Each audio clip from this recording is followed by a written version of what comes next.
আসসালামু আলাইকুম। আপনাদের সাথে কিছু কথা শেয়ার করতে চাই যে আমাদের বাংলাদেশের অবস্থা এটা বর্তমান নতুন না, এটা অনেক আগে থেকে আসতেছে, তো এখনো সেগুলো প্রচলিত। ঠিক আছে, তো যার মামা আছে, খালু আছে, চাচা আছে, যাদের বড় বড় পোস্টে তাদের চাকরি হয়, এটা বাংলাদেশ স্বাভাবিক। আর ভবিষ্যতে এমনই হইতেছে বা হবে।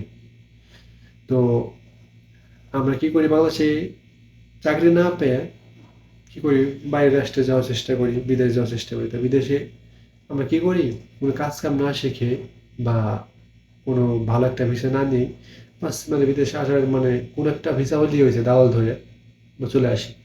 তো তখন এসে কি হয়, হয়তো কেউ কাজ পায় না, কেউ বসে থাকে মাসের পর মাস, তখন কি করে, বাইরে থেকে টাকা আনে, এখানে খাওয়া দাওয়া করে, এখানে চলাফেরা করে।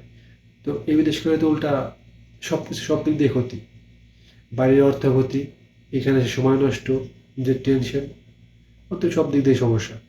তো আমরা যদি দেশে চাকরি নাই পাই, দেশে কিছু করতে নাই পারি, তো যারা বিদেশে আসবো তারা যে কোনো একটা একটা কাজ শিখে বা একটা, যেমন ড্রাইভিং ভিসা, তো একটা কাজের ভিসা, কত রকম কাজ আছে না, এমন কাজের কাজের ভিসায় একটা, আপনি একটা কাজ জানেন সেই কাজের ভিসা আসলে বা ফ্রি ভিসা আসলে আপনি একটা লোকজন আছে তাদের মাধ্যমে আপনি ভালো টাকা ঢুকতে পারেন পরবর্তীতে।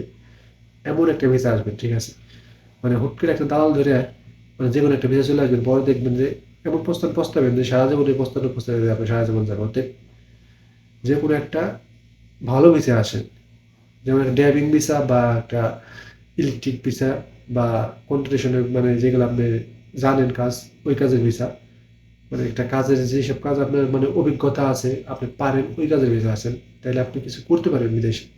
কারণ বিদেশের বাড়িতে এখানে কেউ কারো কথা শোনে না। এখানে যদি আপনার আপন ভাইও থাকে, সে তার কাজ নিয়ে, তার ব্যস্ততা নিয়ে সে থাকবে। আপনি কয়দিন, একদিন, দুদিন, 3 দিন, এর বেশি কেউ দেখবে না বা দেখার মতো সময় থাকে না ভাই, চাইলেও সম্ভব হয় না। অতএব ভালো একটা ভিসা আছে। আর বাংলাদেশে যা শুরু হয়েছে এগুলো বললে কোনো লাভ নেই, এটা বাংলাদেশে আমরা ছোটো থেকে দেখে আসতেছি, এগুলা স্বাভাবিক, বাংলাদেশে হবেই, সারা জীবন এমন হবেই। আর বাংলাদেশের যে সিস্টেম, যারা উপর উপরে বড় পোস্টে যারা দেশ কন্ট্রোল করতেছে, তারা এটাই ভালো না। আমরা সব পাবলিক, এইগুলো বইটা কোনো লাভ নেই, শুধু শুধু মনে করেন নিজের যান দোয়া ছাড়া কোনো লাভ নেই। এগুলো আপনি এখন বলতেছেন, 2-4 দিন বলবেন, 2-4 দিনের সামনে কথা হবে, আবার দেখবেন 2-4 দিন পর মানুষ ভুলে গেছে, অন্য একটা বিষয় চলে আসছে সামনে, ওই দিনে মানুষ বলা বলি করবে। অতএব এটা কোনো বিষয় না বাংলাদেশে, বাংলাদেশে এটা স্বাভাবিক।